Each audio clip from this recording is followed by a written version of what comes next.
The Ginetta G40 Cup is about to reach a spectacular conclusion. This is the final race meeting of the year for the second tier Ginetta Championship using the G40 car, and a championship battle between Chris Salkeld and Rob Keogh and Daniel Morris, actually, that is well and truly going down to the wire with only 3 points separating our top two in the championship and just over 30 separating the top three. 2 races to go, and this is the penultimate of those races. Then we've got one race now of 15 minutes. The last race of the day later on will also be of 15 minutes, and that is more than likely to be the race in which things get settled, but we shall find out as we get through the this race to see exactly what the situation is going to be. The green flag lap then is getting underway. As I alluded to, we've had a race already this weekend for the G40 Cup yesterday afternoon, which was won by Rob Keogh. So Rob Keogh actually, with that race victory, took the championship lead away from Chris Salkeld, and Chris Salkeld could only finish in 3rd position, so despite having arrived here with a reasonably handy 8-point advantage, he's now ended up losing that points advantage as a result of finishing down in 3rd for yesterday's race. The grid for this race, though, is based upon the 2nd fastest times from qualifying, so it is actually still Rob Keogh on pole position with Daniel Morris alongside him, and then on row number 2, Chris Salkeld with Bill Forbes on the 4th slot of the grid, looking to try and get a podium out of this race if he can. Then it's Roy Alderslade and Jimmy Thompson on the 3rd row. That was a good qualifying effort for Jimmy, who is 5th place in the points coming into this weekend. Then Giles Dawson and Chris White, 8th place on the grid for him. Then you've got Craig Cornick and the leading Cup competitor, Ian Duggan. The victory in Cup yesterday, though, was taken by Roy Alderslade. Mike West is 11th and 2nd in Cup, just ahead of Mark Sansom. And then on the 7th row of the grid, Julian Wadling and Robin Grimwood, both of whom are competing in the Cup category. Then it's Martin Wills with Charlotte Birch, 16th place, 8th row of the grid shared by those two, ahead of Neil Wallace and Sean Fleming on row number 9. Row 10, Daniel Smith and Ron Lynn rounding out the top 20. What is another healthy grid here for these Ginettas, with Gary Wager and John Hall on the 11th row together. Row 12 then for Richard Smith and Mark Lee, and that rounds out your 24 starters for our second race of the weekend for the G40 Cup. So, championship-wise then, there are 3 drivers that we need to keep an eye out for. Rob Keogh, by my rough mathematics, subject to confirmation, etc., etc., arrives here into this second race, I should say, as the championship leader on 434. He starts from pole position in car number 35 as well, so he's got a really good shot at extending that points margin. He took the championship lead yesterday from Chris Salkeld, number 11, who starts 3rd on the grid. There he is, the white-black car with the purple wing mirrors. So he has lost the championship lead, but is only 3 points behind, so more or less, whoever finishes in front of the other in this race will take over the points lead. The 3rd driver, mathematically in contention, but needing a good result in this one, is Daniel Morris. And Daniel Morris is the blue and black car that starts 2nd. So if you're focusing on championship contenders, it's the 3 at the front of the grid that we need to watch for. The thing is, this is the Ginetta G40 Cup, so it's a very competitive championship, and there are others who don't really care all that much about what's going on in the championship, and they're just out for good race results. So they're going to, no doubt, stick their noses in there where they're not particularly wanted, and try to take points away, maybe, or take good results away from our championship contenders. You score 35 points for a race victory, plus a point for the fastest lap. So 36 points are available in this race, and therefore 36 points available in the next race as well. So you've got to be within 36, or ideally 35 points of the championship lead going into our final race later on. So the only man that really applies to is Daniel Morris, who I don't think can afford to finish behind Rob Keogh in this race. I think the number 31 car has to beat the number 35 in order to stay in contention for the title, depending roughly on where they are in the race. If they're in podium places, that certainly is the case. If they drop further down the order, there are smaller point increments then between each position, so that does start to change. We'll deal with the points, though, once we survive the first lap, which is going to be energetic, I'm sure. The red lights go on, they go out now, and we're away and racing in the penultimate race of the Ginetta G40 Cup for 2019. Good start made by Rob Keogh then from the inside of row number 1, with Daniel Morris, the blue car, looking to slot into 2nd place, but Salkeld is losing ground. Round the outside goes Bill Forbes, trying to take third place away, but Salkeld fights back on the brakes into Redgate corner, runs a bit wide on the exit though, and so Forbes gets another run back on him. There's a spin further back and a collision. One car is definitely number 4, and another car spins right in front of the pack, and that was number 66 going around, Sean Fleming, who didn't finish yesterday's race and nearly didn't finish this one either. The number 4 car was Richard Smith, who T-boned our first spinner, the number of which I didn't quite catch. We'll try and get to that in a moment or two. What a shame, the safety car out immediately as Dan Morris challenged for the race lead. Now, was he ahead when the safety car, they haven't got to a board yet, I don't think, so I reckon Daniel Morris will be allowed to maintain the race lead. Just because we've seen the safety car sign on our screen does not mean that the safety car boards are out at every marshal's post, so now they're out, but I don't think they were when Morris made the move, so Daniel Morris might have timed that to perfection and moved himself ahead of Rob Keogh, with Salkeld in 3rd position. So far so good for Daniel Morris. Then he's out in front. Bill Forbes has stayed in 4th position. There is the number 4 machine, by the way, of Richard Smith, who had nowhere to go, sadly. He collected the first car, the white car that spun, and I'm assuming that car is still stuck in the middle of the road at Redgate corner as well. So we're being told, actually, we expect only the 1 lap, so it looks as though maybe the other car has managed to vacate the scene and it's just debris that needs clearing up. So that's good news, because it's only a 15-minute race. And there you can see, yes, it is just the debris that needed moving, but of course the safety car had to be thrown because you can't be sending marshals out onto a live racetrack. So they have thrown the safety car. It should only be the 1 lap, though, that we have to deal with. And so there is the number 4 car of Richard Smith. He's not particularly pleased with the way his race has started, as you can imagine, but he quite literally had nowhere to go there, I'm afraid. The car in front of him spun, and the rest, as they say, was history. So Daniel Morris then, good start for him to fend off Salkeld and then to immediately be on the attack to have a go, and indeed succeed in getting past Rob Keogh. So he is at the moment on course to take a few points out of Keogh and Salkeld, but realistically could do with those two having non-finishes, really. But not that he'd wish bad luck upon his rivals, but that is what it would take, I think, for Morris to realistically bring himself back into this. I think we can have a look at a replay of the start, and as is so often the case, it's a clean start, but then when they get to Redgate corner, everybody wants the same bit of tarmac, and sadly, you can't all fit on the apex at Redgate corner.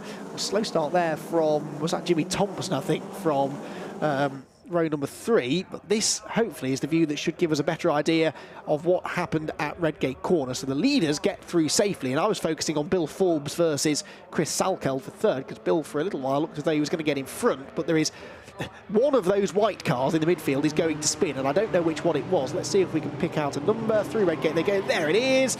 Number 50 it was that spun, and then bang, gets collected by the number 4 car. So number 50 is Robin Grimwood, who was one of our Cup front runners. And there he goes, and he goes one way and then back the other, and unfortunately nowhere to go. And then the spin for number 66, which was Sean Fleming. Thankfully, though, he was avoided by everyone. So, safety car then pulling away from the field, because we are about to go racing once again this time around, and it has indeed been a very brief safety car interlude, so we should go racing with just over 10 minutes left on the clock, hopefully, so plenty of time for this battle to be rejoined. In yesterday's race, Rob Keogh won by 4.9 seconds, and I'm assuming that was because Daniel Morris and Chris Salkeld were busy battling each other for 2nd place, because they crossed the line only 1.5 tenths apart. So the one thing that they can't really afford here, the 2nd and 3rd place cars, which in this case are Rob Keogh and Chris Salkeld, they can't really afford to get too preoccupied battling each other, because that will allow Dan Morris to pull away. By the same token, though, it's more important for Keogh and Salkeld to beat each other than it is for them to beat Morris. They can afford for Morris to beat them actually in both of these last 2 races, as long as he doesn't beat them by too many positions. That's the key. So they might be prepared to allow Morris to have the victory if it means that they have to get their elbows out to beat each other, because at the moment, if they were to finish 2nd and 3rd in this race, that would still be enough for it to decide who would lead the championship into the final race. Whoever finishes in 2nd in that instance would have the points lead. So up to Goddard's they go, and Rob Keogh is on his toes. Look, he's staying right with Daniel Morris then, as Daniel has already pulled the pin, but it's not really been the most effective of restarts there for Daniel Morris, and so he's going to have to watch his mirrors now, as Keogh and Salkeld, particularly Keogh, actually try and attack into Redgate corner. So the race back underway, overtaking permitted once again now that they're across the start-finish line. Will anybody have a dive into Redgate? No one inside the top dozen or so. Some battling going on a bit further back though. There's a move being made up the inside there by the number 38 car there at Redgate Corner, and that is Jimmy Thompson, who had that bad start, started from 6th on the grid, but has dropped right down to 12th position. Mike West was the man that he was trying to overtake, and I think he should complete that manoeuvre down the crater curves. Oh, maybe not. Mike might have just actually managed to fend him off. I think he has. So Mike West turns into the old hairpin and then misses the apex, and so in the end makes things a little bit easier for Jimmy Thompson anyway, who dives through on the exit of the corner. So back with the leaders then. Rob Keogh very much in the wheel tracks of the leader, and crucially giving himself a bit of breathing room over the third place man Chris Salkeld. Over the curve at Coppice, Bill Forbes in 4th, a little bit lonely in 4th. Then Giles Dawson, who's got, not Giles Dawson, yes, Giles Dawson, who's got himself ahead of Roy Alderslade, who leads the Cup element of the race by a couple of positions at the moment. Leaders then into the foggy S's through the left-hander, avoiding the rector-cell barrier on the inside, and then trying to avoid that big sausage curb on the inside, which could damage your suspension, damage your tyres. It can break drive shafts and things as well, that curb. It's not a part of the circuit you really want to be driving over too aggressively. But it looks as though Rob Keogh did manage to get a better exit from that chicane, whether through better curb use or other means, I don't know, but he's right back on the rear bumper of Daniel Morris. Trouble again though for Keogh here is if he really applies the pressure to Morris, then Daniel's going to start defending, and that will back Keogh up into Salkeld, and it's Salkeld that Keogh is most preoccupied with here. So again, it's easy for me to say, I know, but it might make sense for him to lay off Daniel Morris a little bit and just make sure that Salkeld doesn't get a run on him. And indeed the gap has gone back out between the top two as they cross the line this time. Through Redgate they go, and Rob Keogh avoids a little bit of cement dust that's been put down there, I think, as a result of the contact on the opening lap, some radiator fluid that presumably was on the track. So actually, all things considered, the marshals did a really good job to get that cleared up as quickly as they did, because it was obviously a bit of a mess that needed to be dealt with at Redgate Corner, and only one lap of safety car required in which to clear it up, which means that they'll be able to go racing with, well, now bang on half the race still to go. 7.5 minutes gone, 7.5 minutes still to go, and the top three in the race and the championship are starting to get away now at the front of the field. Morris, Keogh and Salkeld, with Forbes 4th position. Still Dawson in 5th, but Craig Cornick has got ahead of Roy Alderslade into 6th now, which means that the top two in the Cup class, Alderslade and Ian Duggan, are now together, more or less, 7th and 8th on the road, but championship-wise, Roy Alderslade more or less had that championship wrapped up anyway, and he won yesterday too, so we don't need to worry too much about the Cup points. It's all about the outright championship battle, which sees Rob Keogh using all of the road that he can. He's lost a wing mirror there on that rector-cell barrier that I said he needed to try and avoid. Brilliant work by the camera operator to have the chicane to pick that up, but Rob now won't be able to see anything that's happening behind him to the left-hand side, which possibly is why Chris Salkeld decided to position himself down the left-hand side there, going into the Melbourne hairpin. So Rob Keogh got as close to the apex there as he physically could at the chicane, and hopefully he won't do that again, because he risks damaging the car a bit more significantly if he does. Out of the Goddard's hairpin again, back across the start-finish line, and Rob Keogh dropping back actually from Morris now, 0.8 of a second the margin, and Morris has set the fastest lap, which is worth a valuable championship point. So as things stand, Morris would actually be set to take 6 points out of Rob Keogh. Here's a replay of Keogh, and well, actually that was quite a hit, wasn't he? Actually, it wasn't just the wing mirror he scraped, he actually got the front left corner against the rector-cell barrier as well. The plastic cover for the mirror bounces its way along the track. That won't be too much of a concern, but well picked out that down at the chicane. So yeah, as I was saying then, Morris at the moment would take 6 points out of Rob Keogh, but he's 32 behind, so that's a bit of a drop in the ocean really, with only one race to go. But this is all he can do, is win the race and set the fastest lap. Rob Keogh is going after him on this lap though. He's set the fastest first sector of anybody as Keogh, so the orange and black car lapping a bit quicker than anybody else at the moment in the first sector. We'll get the second sector time in a minute. The second sector ends at the end of this exhibition straight behind the exhibition centre, hence the name, underneath where the old Dunlop Bridge used to sit, but now it's a clear view down that straight, and it's another purple middle sector for Keogh, so he might be about to snatch that bonus point back away from Dan Morris anyway. Chris Salkeld at the moment just can't live with Rob Keogh's pace, a bit like we saw in yesterday's race. Down into the hairpin then. through Melbourne and a bit wide there for Daniel Morris. Now Rob Keogh is going after this fastest lap point, and I'm sure that that's why he's really pushing on here. But again, if he starts to get close to Morris and that forces Daniel to defend, then actually this gap that this cushion that Morris has built up over Salkeld is going to disappear fairly rapidly. He wants to get close enough to Morris that he keeps the gap to Salkeld without actually forcing Morris to start driving defensively.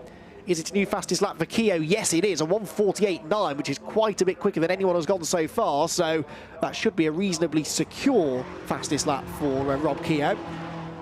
So that means he's only losing 4 points now to the man in front of him, Dan Morris, who is still leading the way. Some rather ominous looking black clouds starting to form, I notice in the background there. Meanwhile, side by side here, Julian Wantling up the inside of the 44 car of Martin Wills. That was for third position in the Cup class. So Martin Wills, who is in danger of losing a place here, is second place in the Cup class, but as I said, yesterday he finished only 6th, and his big rival Roy Alderslade won the race. So the Cup category has more or less been settled now, but it's still providing some very, very good racing indeed. Number 58 there also joining in the fun now, and that's Julian Wantling indeed. Julian Wantling managed 4th in the championship.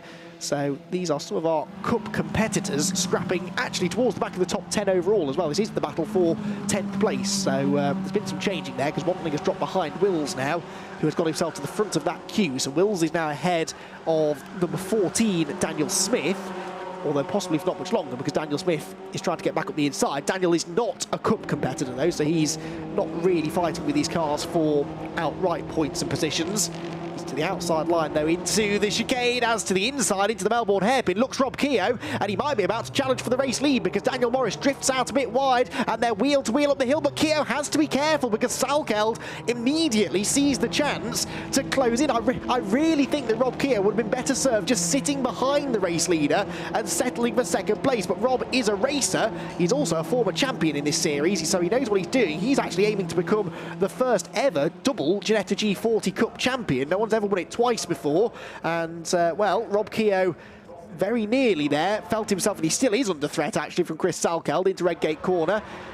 But you see my point, don't you? If he just settled in behind Dan Morris, yes, it sort of robs us of a really good race, but it would at least mean that Chris Salkeld hadn't been able. Chris was some 6/10, 7/10 quicker than Keogh on the previous lap, so he had a decent gap over Salkeld, which has now been eradicated completely.